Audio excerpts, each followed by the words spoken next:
What's up YouTube, and welcome to the Anabolic Outpost. In this edition I will be showing off my go-to homemade pizza recipe. Now typically when you think of unhealthy food, the first thing that comes to mind is pizza. But there's only two things that are really unhealthy with it, and that is the crust and the cheese, which does make up for a lot of pizza. But if you could find two low-calorie, high-protein substitutes like I did in this video here, you will be all set, and you could add your toppings from there to make a healthy pizza the way you want it.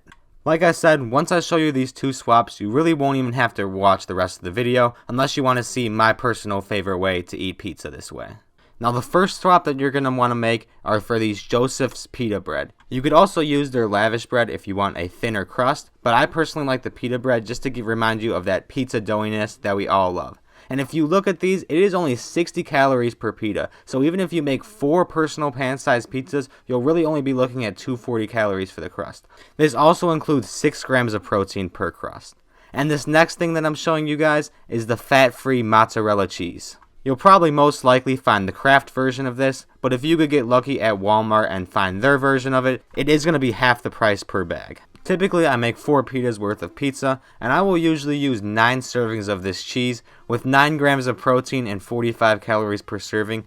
You could do the math, but just know these final macros are going to be insane at the end for something that's normally known as a trash food. For my pizzas, I add turkey pepperoni, another great swap for something on pizza that's known for being high in fat and calories. Pizza sauce, one of the few things in pizza that's actually good for you, and I actually take it a step further and get this no sugar added pizza sauce. Italian seasoning or oregano if you're basic.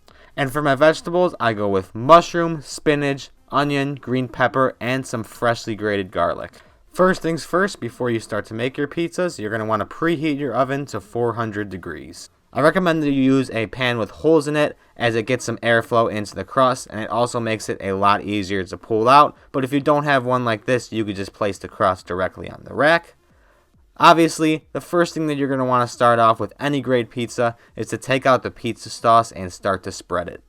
Next thing I'm going to do is take my freshly grated garlic and then start to sprinkle it around the sauce. Next thing is my spinach, and the way I like to layer my spinach is that so when you layer it, there's basically no way that you could see the sauce through it, and it's just a nice even layer of spinach throughout, and then there's spinach in every single bite. I would also like to mention that I do like to put my toppings on first and then the cheese on top rather than the cheese below the toppings. I just feel that especially with all these toppings on there, it'll be very likely that they fall off, but if you put the cheese over them, it'll bind them together and make it so that it is all one cohesive unit. But obviously that's just personal preference. Comment down below and let me know whether you like your toppings on top of the cheese or below it.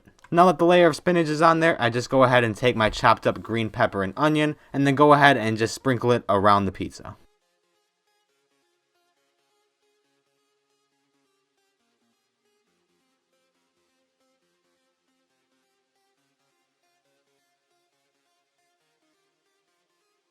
Now I add my mushrooms, and I usually just add 5 or 6 of these pre-sliced mushrooms to the top of the pizza.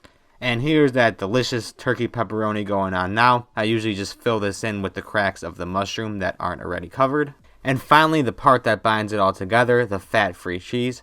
I also had some leftover Kraft version of this cheese that I was talking about earlier. Just wanted to show you what the bag looks like so you know what to pick it up in store. It's the exact same macros for each cheese, don't worry. But I will say, like I said, the Walmart brand is half the price. And this right here is the range of cheese that I typically use. Usually put on just a little over 1/4 bag per pizza. Like I said before, coming out to 9 total servings of this cheese. And then you go ahead and just finish it off hitting it with some Italian seasoning. And there you go, that is that beautiful anabolic creation. And if you have the appetite like I do, you just go ahead and repeat this process 3 more times, and then you have your 4 personal pan-sized pizzas. And then you're just going to go ahead and insert these into your preheated 400 degree oven for 10 minutes. Might take a little longer or shorter depending on how many toppings you add.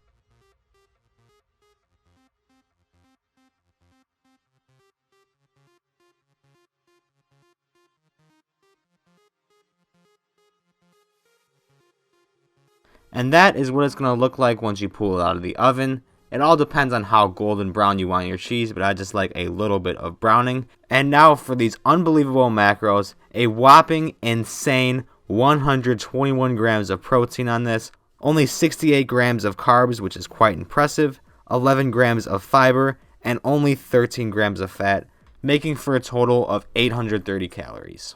It is a bit high on the calories, but if you're a normal person with a normal appetite, you're probably only going to eat 1 or 2 of these, so it's going to be half that, and it gives you a lot of protein at 121 grams, so you really can't complain at only 830 calories. And that is really all I have for you today. I hope you enjoyed this slower paced, kind of casual cooking video. Please let me know what you thought of this, or if you have any better substitutions or ideas in the comments below for a pizza. Let me know. I would love to listen to any and all ideas. But that is all I have for you guys today. If you enjoyed, please leave a like and subscribe, and thank you for watching.